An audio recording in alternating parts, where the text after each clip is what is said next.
hari ini yang akan menjadi pemandunya di City Tour hari Minggu yang nyemek-nyemek gitu ya.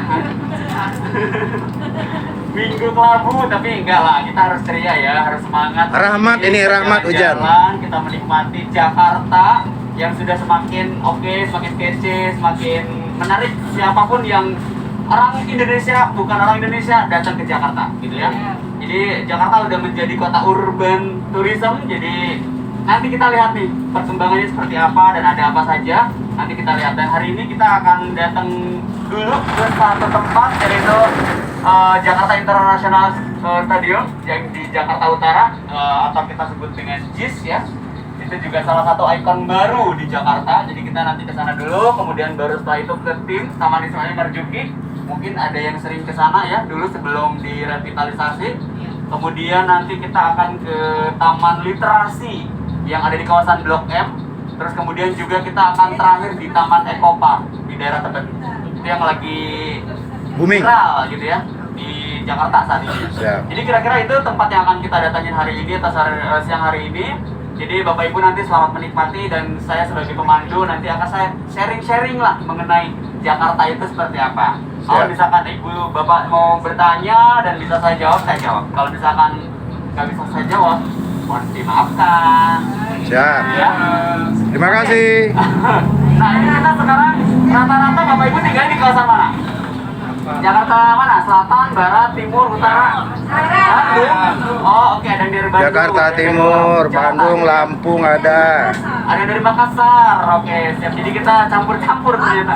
Ada yang dari Lampung. Oke. Nusantara. Nusantara, oke ya. Jadi kita ini kan masih di kawasan Jakarta Selatan. Tadi kita juga di infonya di Jakarta Selatan.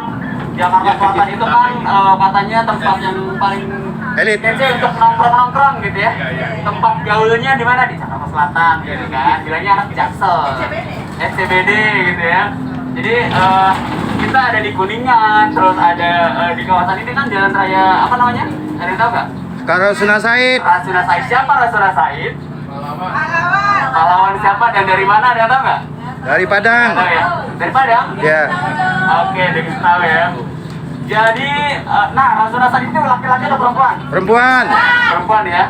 Nama panjangnya? Ah, tidak tahulah saya. Ayo, HR-nya apa HR-nya?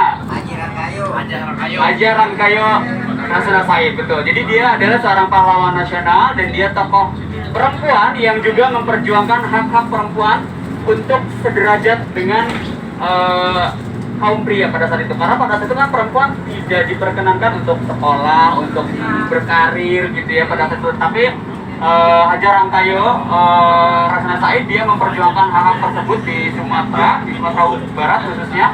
Kemudian dia juga salah seorang yang kena delik speech gitu ya, karena dia saking frontalnya sama pemerintah Belanda tuh dia ditangkap gitu, karena frontal ngomong gitu ya, memperjuangkan hak-hak masyarakat Indonesia pada umumnya pada saat itu. Tapi ya pemerintah Belanda pada saat itu tidak suka gitu, apalagi perempuan pula gitu. Terus akhirnya ya udah dia ditangkap dan ditahan di penjara gitu ya, sampai dibawa ke Medan dan ke Batavia.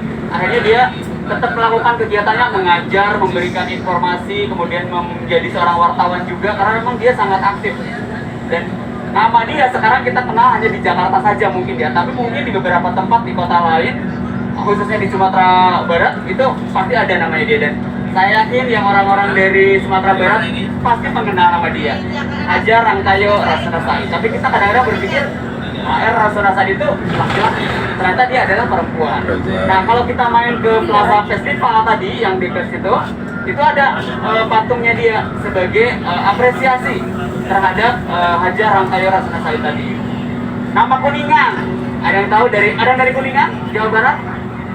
Beberapa kesultanan-kesultanan kecil di Pulau Jawa itu mereka merebut Portugis, yaitu Kesultanan Banten dan Cirebon. Mereka itu juga dibantu oleh prajurit-prajurit yang di sekitarannya, yang dari Kuningan, dari Cirebon gitu ya.